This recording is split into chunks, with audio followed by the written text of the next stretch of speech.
Sobat Pajak Opak 128, obrolan pajak 128 ketemu lagi. Assalamualaikum warahmatullahi wabarakatuh. Shalom, Om Swastiastu, Namo Buddhaya, salam kebajikan. Jua-jua horas. Ya. Jadi Sobat Pajak KPP Pratama Kabanjahe, kita ketemu lagi ya di Opak 128, obrolan pajak 128. Kita akan membahas bagaimana administrasi perpajakan di instansi pemerintah kabupaten dan juga desa, ya, atau kewajiban ya, yang namanya ini kewajiban di bendaharawan. Baik, Sobat Pajak, kita sudah menghadirkan dua narasumber kece di KPP Pratama Kabanjahe. Saya perkenalkan, yang pertama Saudara Winston. Halo kawan pajak. Yang kedua ada Khairul Aswad. Halo kawan pajak, halo Sobat Opak 128. Ya. Jadi Sobat Pajak, kali ini kita akan membahas kewajiban perpajakan instansi pemerintah kabupaten dan desa, begitu ya? Iya, betul. Jadi narasumber yang sekarang ini tidak diragukan lagi ya kepiawaiannya, sepak terjangnya dalam dunia perpajakan, apalagi instansi pemerintah. Baik ya Sobat Pajak, bagi Sobat Pajak yang berada di instansi pemerintah kabupaten ataupun desa, ini lebih cocok lagi Sobat Pajak ikuti ya, begitu ya teman-teman narasumber ya. Saya mulai dari Khairul dulu ya. Khairul dulu ya. Jadi bagaimana sih langkah awal untuk memulai administrasi perpajakan atau kewajiban perpajakan bendaharawan di kabupaten atau desa yang ada di wilayah kerja KPP Pratama Kabanjahe? Coba, boleh. Oke, baik Bang Anju dan Sobat Opak 128 semuanya. Kita harus tahu dulu nih pertama perbedaan antara aplikasi Cortex dan DJP online nih Bang, yang biasanya dipakai dulu ya. Kalau DJP online kan kita langsung login menggunakan NPWP instansi pemerintah atau instansi desa seperti itu ya Bang. Nah untuk Cortex, loginnya itu sebelum login atau kita akses memenuhi kewajiban perpajakan desa atau instansi pemerintah, kita harus akses dulu melalui menu PIC utama. Nah, kita harus menentukan siapa nih PIC utamanya. Harus ditentukan PIC-nya ya. Kalau dinas biasanya kita mintanya itu adalah kepala dinas. Kalau untuk desa kita harusnya adalah kepala desanya sebagai PIC. Gitu. Karena kan memang penanggung-jawaban perpajakan, keuangan dan lain-lain ada di pimpinan di masing-masing unitnya gitu kan ya Bang. PIC, person in charge ya. Ingat ya Sobat Pajak ya. Atau orang yang mewakili ya. Betul. Siap. Jadi lanjut Bang Khairul. Kita lanjut lagi Bang. Jadi kan PIC ini, atau misalnya kita ambil contoh kepala desa lah ya, karena banyak kan di sini kan desa ya Bang. Benar. Jadi kepala desa ini sebelum dia login Cortex, dia harus pisahkan dulu dia sudah punya akun DJP online atau belum nih Bang. Oh gitu. Jadi dia harus kita lihat dulu apakah dia sudah punya akun DJP online atau belum. Iya, ya, karena caranya berbeda Bang.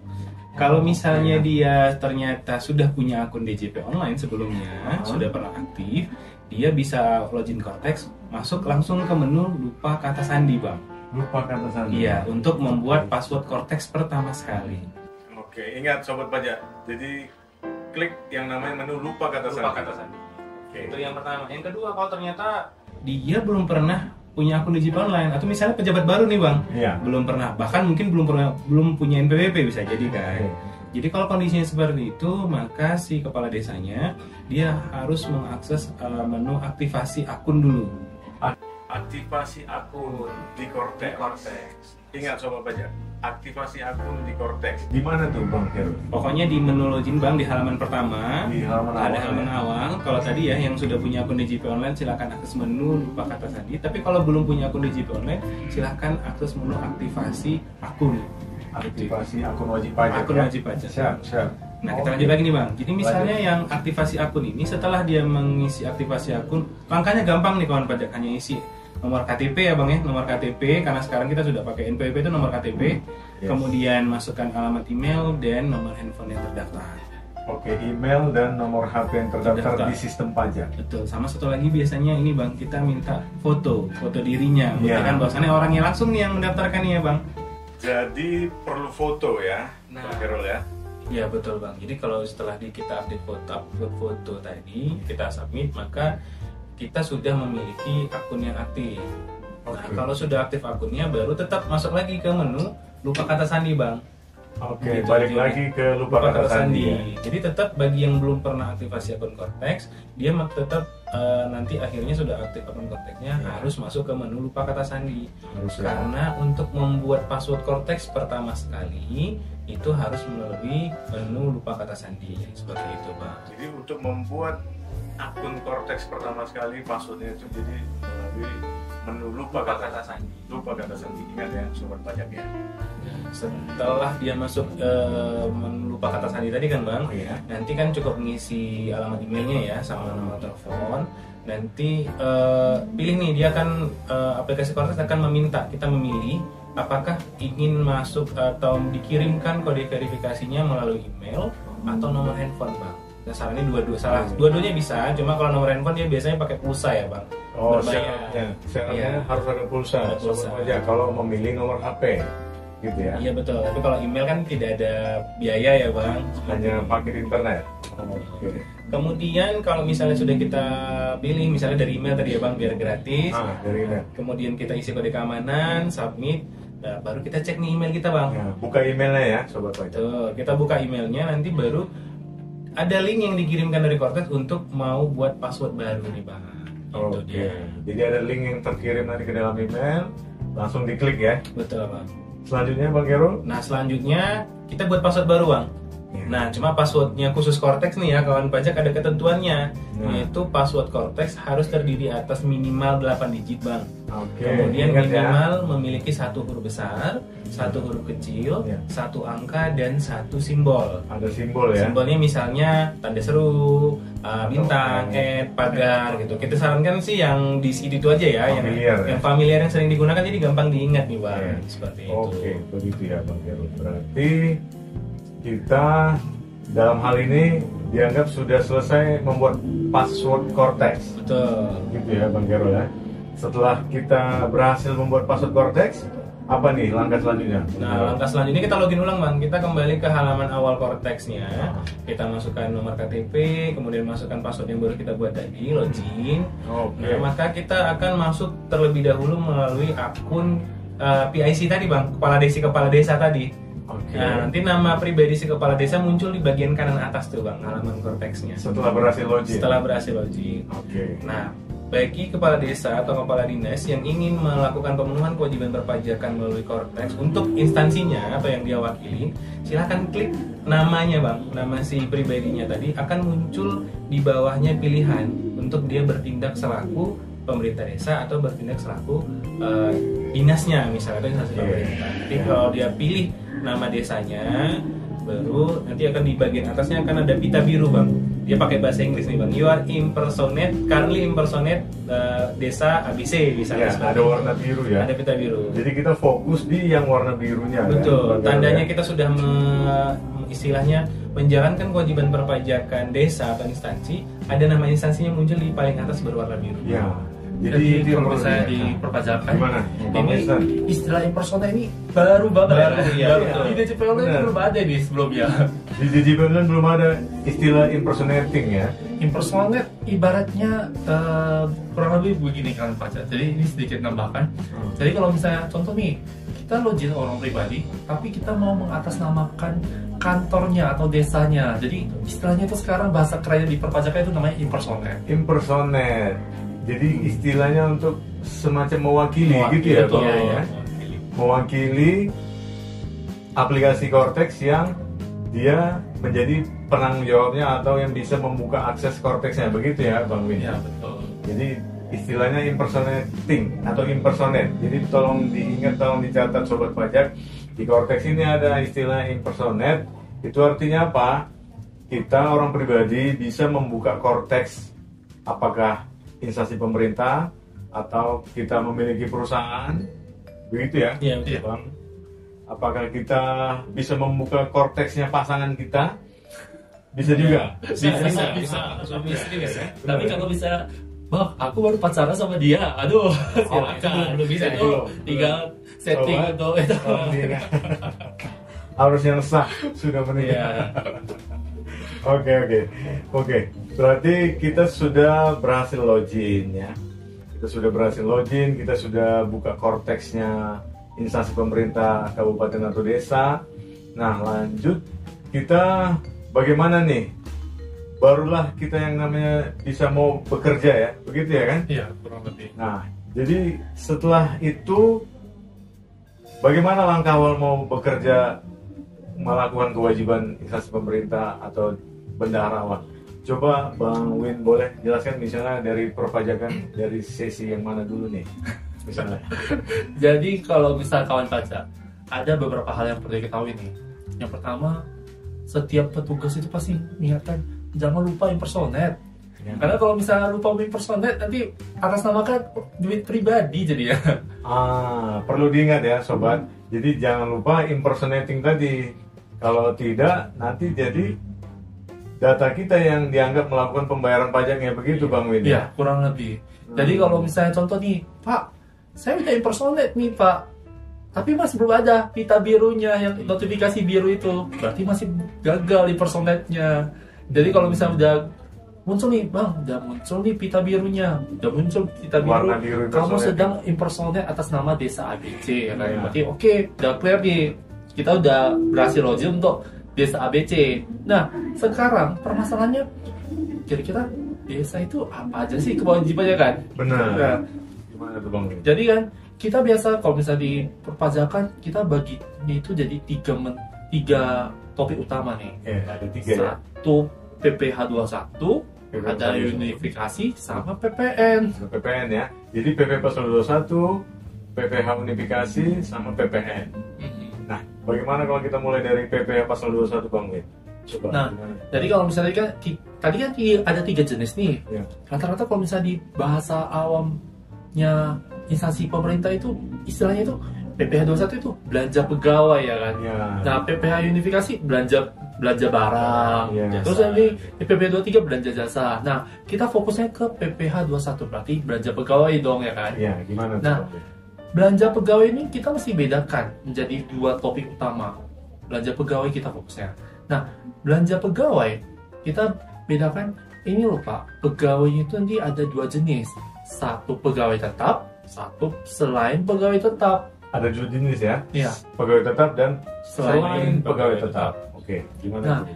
jadi contoh nih, misalnya saya kerjanya di kantor pajak nih, saya pegawai tetap di kantor pajak Kabanjahe.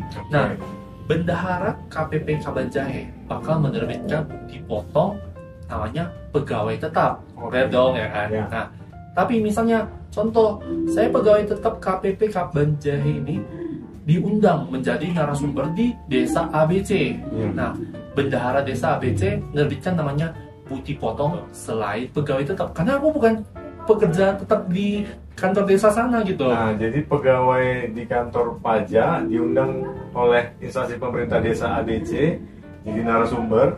Nah, dia dapat penghasilan yang harus dipotong PP Pasal 21. Iya. Gitu kan, Bang Win?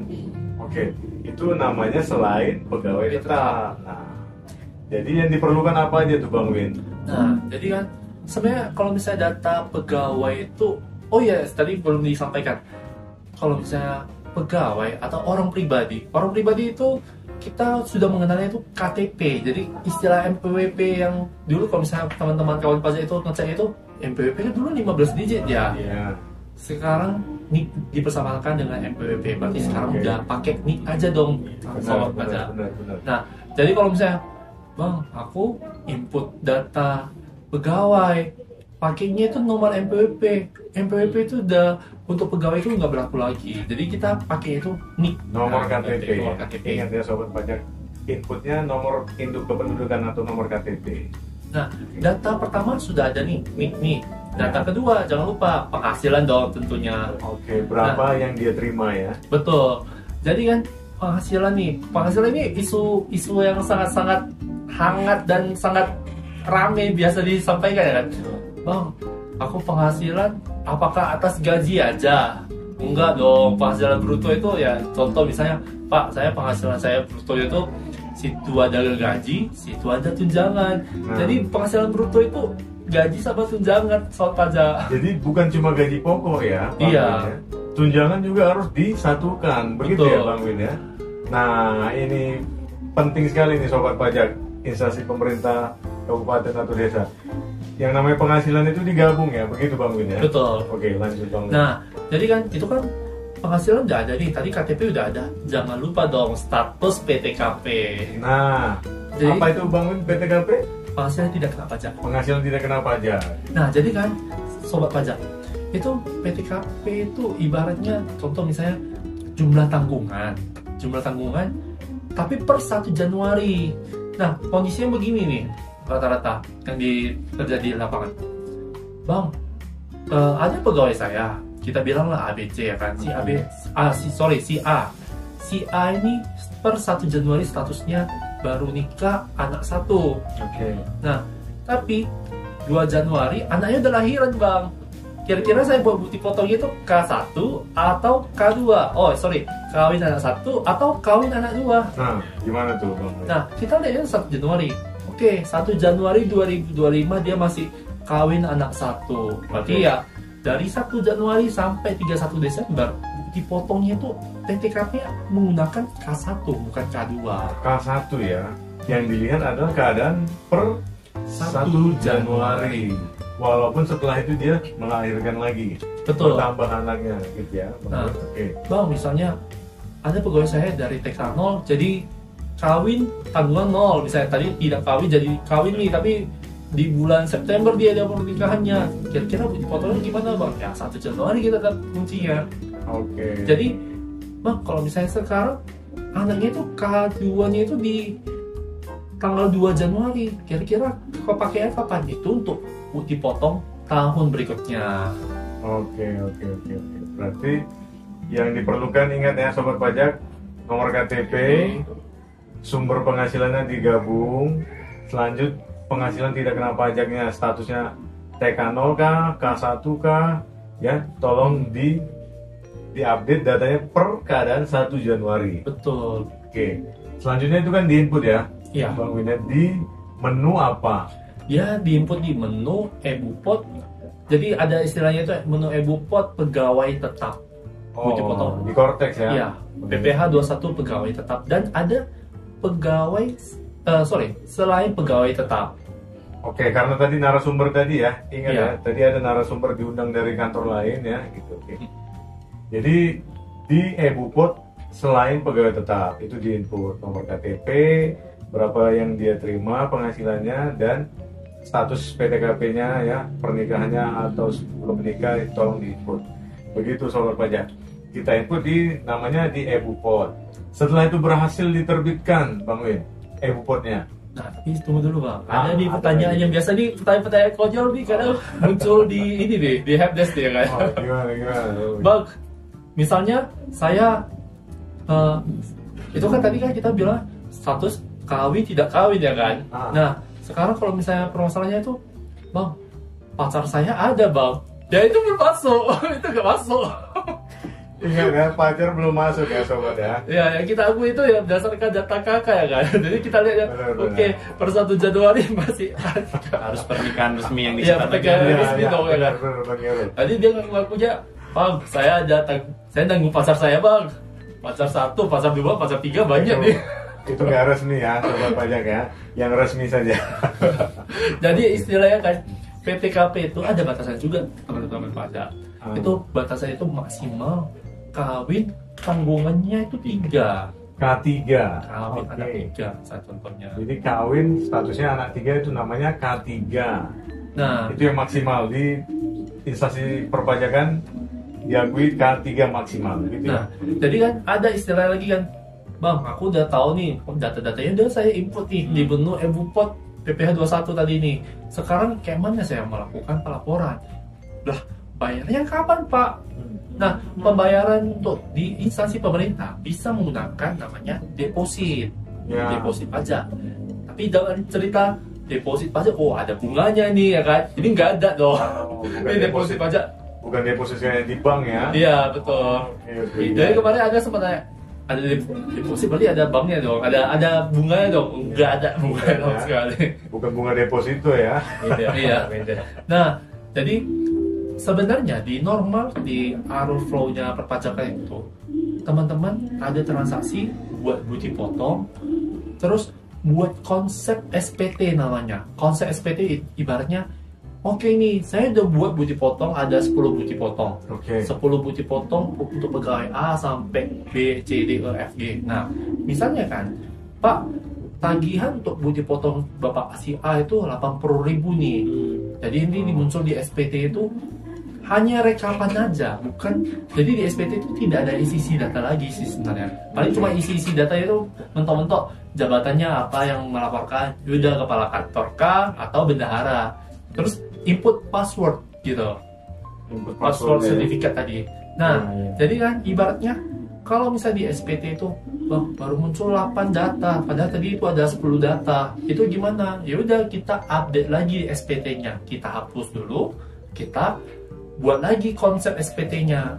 Nah, konsep SPT berarti bisa dihapus, bisa dibuat lagi ya. Jangan khawatir gitu ya. Iya. Jadi kalau misalnya pertanyaan juga kan, Bang, udah saya tadi kan itu yang normal nih, SPT normal, udah saya lapor 80.000. Ternyata lupa satu pegawai, harusnya pajaknya itu total dari 100.000 dong ya kan. Ya udah, teman pajak jangan lupa laporkan lagi. Jadi ibaratnya kemarin tuh kan masih lapor 80.000. Begitu kita laporkan ulang jadi 100.000, sistem nanti ngasih tahu, oke, tagihan pajakmu sekarang 100.000. Kemarin yang baru kamu laporkan itu 80.000. Nanti yang kita bayarkan itu 20.000 aja. 20.000 aja. Nah, jadi kan setiap kali kita menekan tombol simpan atau tombol kirim atau kirim pemberitahuan SPT, nanti sistem ngasih tahu kemarin tuh belum ada pembayaran kah atau sudah ada pembayaran. Kalau misalnya belum ada pembayaran, otomatis kode billing itu terbit. Oke, kode billing baru ya? Iya. Tapi kalau misalnya, Bang, kemarin tuh udah langsung terbit, sudah saya lakukan pembayaran, Bang. Itu kira-kira mesti saya bayar ulang lagi nggak? Ya enggak dong. Teman pajak pilihnya itu sudah melakukan pembayaran kah? Sistem ngasih tahu nih. Sekarang tagihan 100.000. Kemarin sempat kamu bayarkan 150.000. Mau pakai kode billing apa? Mau pakai kode billing atau mau pakai deposit yang kemarin pembayaran itu? Ya udah kita pakai deposit aja. Nah, itu gunanya deposit ya. Betul. Bisa kita menggunakan dana deposit untuk bayar pajak selama memang sudah pernah kita masukkan dana deposit tadi, gitu ya, Bang. Oke. Kita klik SPT konsep, create sampai dengan simpan konsep, bayar dan lapor. Sampai dia bertanya nanti pakai deposit atau billing baru. Kita pilih deposit karena sudah ada. Kita masukkan passphrase gitu ya. Kita submit, selesai. Jadi tahapan kewajiban bendaharawan dalam pelaporan SPT PPh pasal 21 sudah selesai. Iya, sudah selesai. Gitu kan Bang Win ya? Oh ya tadi kita belum jelasin ya. Karena itu passphrase itu apa sih katanya? Nah iya, passphrase. Bahasa simpelnya gini teman-teman. Passphrase itu password sertifikat, udah gitu aja. Ya, password sertifikat.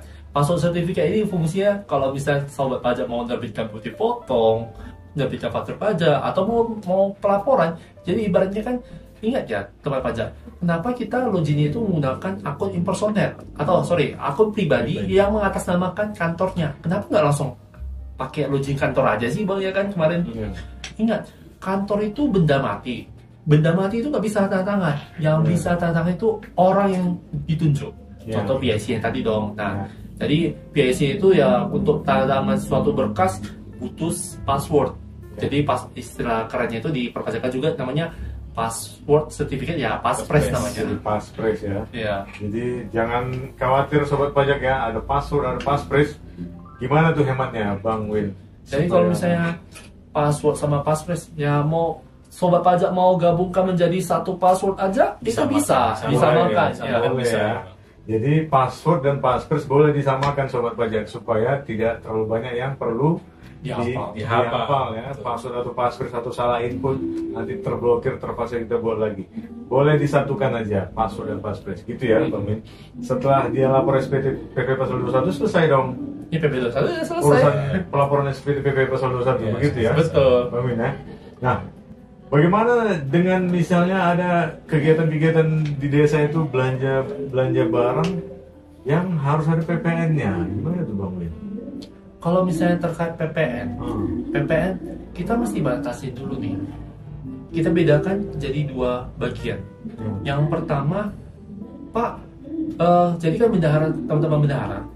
Jadi mesti nanya dulu nih, Pak, saya mau beli barang. Oke, beli barang apa nih? Pengadaan barang, bukan ATK hanya, gitu ya? bukan hanya belanja barang ya sobat ya. Yang menggunakan jasa pun ada juga yang kena PPN. Oke, Iya, betul. lanjut Bang Win. Jadi kan ibaratnya, Bang, aku mau beli ini ATK nih, oke nih. Jadi kawan pajak itu mesti nanya dulu, Pak, Bapak PKP enggak? Si penjual ya. Penjualnya, oke. Enggak Pak, saya bukan PKP, berarti otomatis dia nerbitkan pakai kwitansi dong, ya kan? Berarti Nah, gimana tuh Bang? terus pertanyaan kedua, Pak, ada nggak NPWP CVPT-nya? Oh, nggak ada Pak. Berarti kita minta nomor KTP penjualnya. KTP si penjual ya. Ya. Oke. Karena kan kalau misalnya sobat pertanyaan pertama itu, Bapak PKP nggak? Bisa menerbitkan faktur pajak nggak? Kalau misalnya katanya bisa, berarti data-datanya udah lengkap sih di faktur pajak. Nah, jadi kan kawan pajak itu di SPT PPN, di faktur pajak, istilahnya itu PPN itu, kita bagikan jadi dua. Untuk transaksi yang tidak menggunakan faktur pajak, contoh nih, Pak, saya pakai kwitansi, nanti pembayarannya itu berbeda dengan yang pembayaran deposit. Kita menggunakan pembayaran namanya PPN tanggung renteng. PPN tanggung renteng. Gimana tuh maksudnya Bang Win, PPN tanggung renteng? Jadi kan kalau misalnya sobat pajak menggunakan transaksi nih, kita transaksi ke toko tidak bisa menerbitkan faktur pajak. Contoh kita bilang kita menggunakan kwitansi. Jadi kalau misalnya menggunakan kwitansi, kita hitung dulu nih. Oke, dapat pajaknya misalnya 11.000. 11.000 ini kita setorkan menggunakan kode namanya PPN tanggung renteng. Gitu dia. Tadi kalau misalnya tadi kan kita setor PPH menggunakan deposit tuh ya kan. Ya. Nah, sekarang kita setorkan itu pakai PPN tanggung renteng. Nah, tapi kalau misalnya itu kan ada pakai kwitansi aja. Nah, pertanyaan, Pak, kalau misalnya kita pakai menggunakan namanya faktur pajak, itu bagaimana? Nah, itu gimana tuh yang pakai faktur pajak? Nah, jadi kan teman pajak, konsep di PPN itu sebenarnya Rp1 pun itu kena PPN. Iya. Cuman ada batasannya di PPN untuk instansi pemerintah. Transaksi pas-pas 2 juta itu nggak kena PPN. Kena PPN, tapi yang nanggung itu si rekanan. 2 juta ke bawah. 2 juta ke bawah. Jadi 0 sampai 2 juta, PPN-nya tetap ada, tapi ditanggung oleh Rekanan. si penjual atau yang si Tokonya. ya. Begitu ya. Tapi kalau misalnya, Bang, ini transaksinya itu 2 juta Rp1. Yang Di atas 2 juta. Iya, di atas 2 juta. Itu gimana? Ya, yang bayarkan itu si bendahara. Ya, atau dari dana desa tersebut atau dari dana APBD atau APBN gitu ya. Betul. Oke. Nah, setelah itu di-input di Cortex, apakah dia pakai faktur atau tidak? Kalau dia tidak pakai faktur berarti PPN ditanggung renteng. Kalau dia pakai faktur, pastikan fakturnya sudah diterbitkan oleh si penjual. Nah, selanjutnya bagaimana kita laporkan? Sepertinya itu kan belum selesai Bang Win ya? Iya, betul. Nah, bagaimana selanjutnya supaya dianggap selesai ini kegiatan Nah, PPN? jadi kan teman-teman pajak, kan jadi kita transaksi tidak menggunakan faktur pajak, kita cukup melakukan penyetoran namanya PPN tanggung renteng. Iya. Pembayaran ini dianggap dengan pelaporan. Nah, oke nih, pertanyaan kedua, Pak, saya tidak ada nih transaksi menggunakan faktur pajak. Apakah saya mesti lapor SPT? Tetap lapor. Jadi ibaratnya kan kalau misalnya teman pajak, ibaratnya contoh nih, misalnya sobat pajak ini kan Piskos atau petugas pajak itu bukan dukun atau bukan beneficial. Oh iya. Jadi ibaratnya contoh nih, dukun, ya. Iya. kita misalnya kita buat kita tidak ada transaksi nih, tidak ada kita pelaporan. Petugas pajak tidak tahu nih kira-kira ada transaksi atau nggak ada transaksi ini sebenarnya. Benar. Jadi ibaratnya cuma bayar aja, tapi kita nggak tahu nih transaksi ada atau enggak ada, karena pembayaran itu masih bisa dipindahkan kalau misalnya salah bayar. Kalau misalnya salah bayar, oke. Sama kalau di deposit ya Bang? Iya, betul. Jadi kan kalau misalnya ini kan PPN tanggung renteng udah clear dong. yang dipersamakan dengan pelaporan. Sekarang permasalahannya di faktur pajak. Faktur pajak kadang begini Bang. Faktur pajak itu kadang permasalahannya ini si rekanan nerbitkannya itu harusnya ke desa A, tapi muncul ke desa B. Oh, salah input NPWP, ya? iya. Salah input NPWP desa, oke. Gimana tuh Bang? Jadi bendahara desa B tuh itulah fungsinya pelaporan. Jadi bendahara desa itu tetap mesti mengecek di menu e-faktur pajak masukan. Itulah tujuannya untuk melaporkan SPT PPN ya. Iya. Jadi kan kalau misalnya di pajak, kenapa kita mesti ngecek pajak masukan? Ada filosofinya dong ya kan. Nah, gimana? Nah, contoh, misalnya saya menjual pulpen.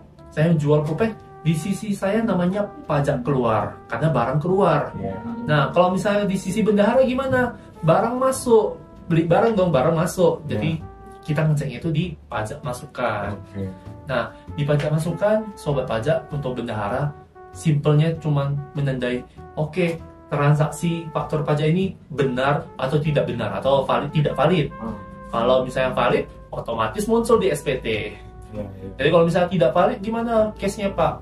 Contoh, bisa tadi ini harusnya ke bendahara A, terbuat ke bendahara B. Bendahara B muncul, loh, kok ada tagihan PPS 100.000. Nah, jadi bendahara B ini ngecek, oke, oh transaksi salah, tanda tidak valid, kita laporkan, ibaratnya otomatis SPT muncul tagihan di SPT itu 0, karena kan 100.000 udah kita batalkan sebenarnya. Oke, jadi itu perlu dilihat apakah nama di faktur itu sudah benar atau belum. Betul. Ya.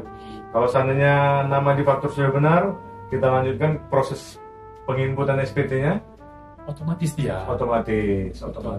Jadi nanti di dalam Cortex ada namanya SPT, pilih SPT lagi gitu ya, Bang. Betul. Habis itu kita pilih yang menu SPT PPN. SPT PPN. Lanjut, nanti kita pilih periodenya, begitu Iya, ya, Bang? Ya? pilih periode, terus kita tekan simpan, nanti muncul daftar SPT, daftar tagihannya. Oh, Jadi oke. kalau misalnya di situ, Pak, di bulan 1 saya nggak ada pakai faktur pajak, ya udah muncul tagihan itu 0,000 gitu. Ini hil. Nah, ini tinggal tekan lapor seperti biasa. Selesai. Di situ sudah selesai lah yang namanya kewajiban pelaporan SPT PPN di instansi pemerintah. Gitu ya Bang Wina. Betul. Nah, sekarang kita ada yang namanya kegiatan misalnya belanja barang kena PP pasal 22 katanya Bang Kero. Iya. Terus kalau kita membersihkan AC, jadi ada jasanya katanya itu ya. Iya. PPH berapa sih itu Bang Kero? 23. Boleh dijelaskan gimana Oke. tuh Bang Kero? Baik nih Bang Anju dan kawan pajak semuanya. Jadi kan kalau tadi kita bicara PPH pasal 21 dan PPN, Ya. nih, kita bicara PPH selain 21, kita sebutnya PPH unifikasi nih Bang. Oh, namanya unifikasi. Unifikasi karena dia gabungan Bang dari beberapa jenis PPH selain PPH 21. Tapi kita biar supaya sederhana kita bahas 3 jenis PPH yang paling sering ya dilaksanakan oleh dinas. Oke. Yang pertama kalau misalnya dia belanjanya barang itu kan dikenakan PPH pasal 22, Pasal 22. 1,5%. Kemudian jasa atas badan usaha ya Bang. Kalau jasa yang kepada orang pribadi itu nanti baliknya ke pasal 21 lagi Bang. Oh, nggak boleh PP pasal 23 ya? Ya, kalau jasa yang diterima oleh badan usaha itu harus ke pasal 23, Benar. itu 2%. Oh, gitu ya. Dan satu lagi kalau misalnya nih contoh instansi pemerintah atau desa sewa gedung Bang. Sewa gedung. Atau mungkin di sini mereka sewa lahan untuk mau mengolah lahan atau ada keperluan lain, Oh. itu kan sewa ya Bang. Oh. Itu masuknya PPH pasal 4 ayat 2. Jadi ada 3 jenis PPH nih Bang. Oke. PPH pasal 22, pasal 23 dan 4 ayat 2. Ayat 2 atau PPH final PPH ya? final. Oke, gitu ya, sobat pajak. Oke, lanjut Bang Kero. Cara perekamannya Bang, karena dia satu pintu di e-Bupot, sebenarnya bahan baku yang perlu disiapkan itu sederhana Bang. Yang pertama yang pasti NPWP atau NIK rekanannya Bang, lawan transaksi, tempat dia belanja. Ya, nomor KTP Nomor tetap- KTP ya. tetap, itu satu. Yang kedua, detail transaksi Bang. Sebenarnya kalau desa nih contohnya ya Bang, mereka di dokumen Siskeo itu biasanya ada Siskeo-Des misalnya. Sistem apa tuh? Keuangan Sistem? desa. Sistem keuangan desa. Aplikasi punya kawan-kawan desa ya. Iya, jadi pertama biasanya di situ memuat berapa sih harga transaksinya, harga barangnya, kemudian memuat berapa sih misalnya PPh-nya dan PPN-nya juga biasa ada di situ Bang. Oke. Kemudian selain itu kan Siskeo di situ kan ada nomor dokumennya. Nah, di data itu nanti yang akan kita input ke aplikasi Cortex Bang untuk membuat bukti potong PPh unifikasi Oke. tadi begitu. Nanti kita input di Cortex. Jadi perekaman e-bupotnya di Cortex gimana tuh Bang Kero, PPH unifikasi? Tadi kan Bang, setelah kita masuk ke menu impersonate ya tadi ya, kita masuk ke menu e-bupot, kemudian kita pilih menu BPPU Bang. BPPU ya. Kepanjangannya bukti potong PPH unifikasi. PPH unifikasi, oke. Nah, setelah kita masuk ke menu BPPU tadi, ada beberapa data yang harus kita isi Bang. Yang pertama kita isi dulu masa pajaknya. Jadi bulan ini belanja bulan berapa? Misalnya belanja bulan Agustus. Misalnya Agustus ya. Agustus. Kemudian langkah kedua kita masukkan nomor KTP atau NPWP lawan transaksinya Bang. Tetap wajib diminta ya. Tetap. Nomor KTP. Terus biasanya di bawah ada NITKU Bang. Kalau NITKU itu nama itu biasanya otomatis muncul, tinggal dipilih yang muncul aja. Otomatis ya, Otomatis. ya. Langkah selanjutnya tuh ada kolom ini Bang, fasilitas. Sejauh ini belum ada fasilitas yang lain, jadi kepala desa atau kepala dinas cukup memilih tanpa fasilitas. Nah, ingat tuh, tanpa fasilitas. Tanpa fasilitas. Ya. Kemudian ini yang paling penting ya, Bang. Paling penting adalah kolom jenis transaksi, Bang. Kolom jenis transaksi. Jadi kita pakai kata kunci aja, Bang. Kalau misalnya dia belanjanya PPH pasal 22, silahkan ketik bendahara. Ketik di kolom transaksinya ya? bendahara, nanti akan memunculkan pilihan belanja oleh bendahara, belanja barang oleh bendahara. Itu pasal 22. Kalau mau misalnya untuk pasal 23, ketik aja Bang APBN. Ingat untuk pasal 23 ketik aja APBN. Nanti akan muncul jasa-jasa selain yang lain, jasa-jasa lainnya yang pembayaran dibebankan kepada APBN atau APBD misalnya. Kemudian kalau dia pasal 4 ayat 2 yang sewa tanah bangunan, ketik aja sewa tanah atau bangunan. Jadi ada 3. Itu karena pemilihan jenis layanan itu akan menentukan nanti tarif yang muncul di bawah, Bang. Nah, itu ya. Jangan sampai salah, misalnya kita mau merekamnya PPH pasal 23 tapi yang kita pilih bendahara. Jadi tarifnya salah Bang. Keluar PP pasal 22 ya. Nah, setelah kita pastikan jenis transaksinya benar, kolom berikut yang kita isi adalah harga transaksi Bang, nilai transaksinya. Nah, setelah kita masukkan nilai transaksi, tarif yang muncul itu otomatis berdasarkan jenis layanan yang kita pilih di atas Bang. Tarif transaksi tadi tergantung yang kita input tadi ya. Betul. Kemudian nanti pastikan tarif PPH yang muncul itu juga otomatis Bang. Jadi kita cukup menginput harga transaksinya aja, tarif dan nilai PPH yang otomatis. Jadi kita perlu pastikan PPH-nya udah bener nggak dengan yang kita bayar. Kalau misalnya berbeda, berarti ada kesalahan pada saat perhitungan DPP atau harga transaksinya, itu boleh dikoreksi. Biasanya perbedaannya hanya karena apakah transaksi yang kita masukkan itu include PPN atau belum termasuk PPN. Itu biasanya menyebabkan terjadinya perbedaan perhitungan Bang. Tolong dicermati di situ ya, sobat pajak ya. Setelah itu baru kita masukkan dokumen keterangan transaksi yang meliputi yang pertama nomor dokumen transaksi, nomor SISKUDIS-nya tadi, atau nomor pembayarannya, atau nomor dokumen invoice juga boleh, itu tidak ditentukan ya Bang. Kemudian pilih tanggal transaksinya kapan, dan yang terakhir jenis pembayarannya kita pilih uang persediaan aja Bang. Jenisnya uang persediaan karena khusus untuk instansi yang bendahara desa, kemudian dinas untuk tingkat kabupaten, kota atau provinsi, itu kita inputnya tetap uang persediaan. Uang persediaan atau disingkat UP. UP gitu ya. Seperti itu. Habis itu kita tinggal submit Bang. Setelah disubmit, nanti kita masuk ke menu yang belum diterbitkan ya, belum diterbitkan, tinggal kita terbitkan.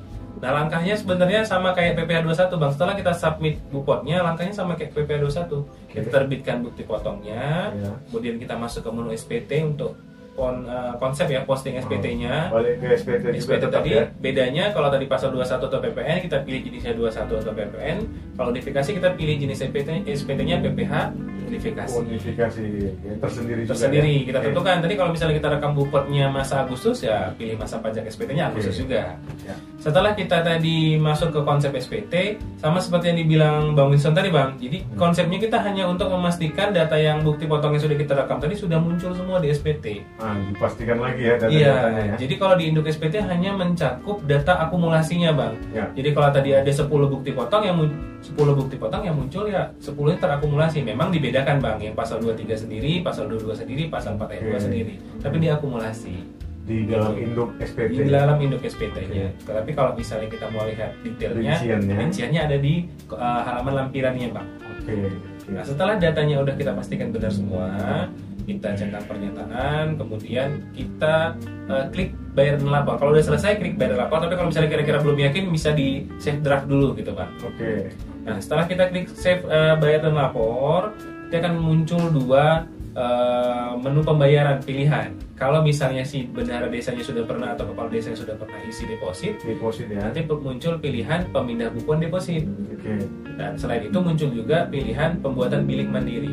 Gitu. Jadi nanti kalau misalnya sebelumnya bendahara desa sudah pernah mengisi saldo deposit, silahkan pilih pemindah bukuan deposit agar deposit yang sebelumnya itu pindah bukunya ke jenis pajak yang seharusnya.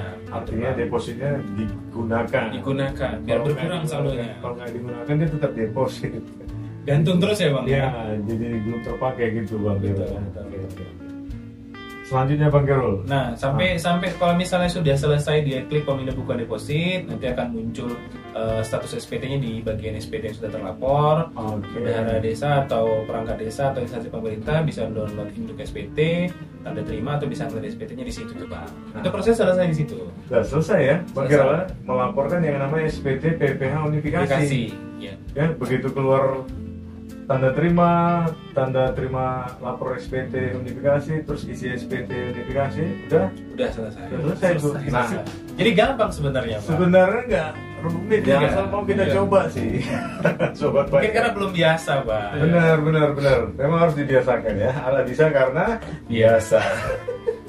Baik, sobat pajak, tak terasa kita sudah cukup berapa menit ini kita ya, sobat pajak. Terasa ya Bang ya. Semoga sobat pajak tidak bosan, karena kami tidak bosan. Jadi sobat pajak, kita akhiri dulu bincang-bincang kita di Opak 128 kali ini membahas kewajiban instansi pemerintah kabupaten atau desa mengenai PP 121, PPN, PPH unifikasi sampai dengan pelaporannya. Kita sudahi dulu. Kita akan lanjutkan di lain waktu dengan sesi-sesi perpajakan lainnya. Semoga sobat pajak dapat pencerahan dari podcast kita kali ini. Terima kasih banyak kepada Bang Winston. Terima kasih banyak juga kepada Bang Gerul sebagai narasumber kita kali ini. Kami mohon maaf jika ada salah-salah kata. Kami undur diri. Wassalamualaikum warahmatullahi wabarakatuh. Shalom, jua jua, horas. Terima kasih. Terima kasih.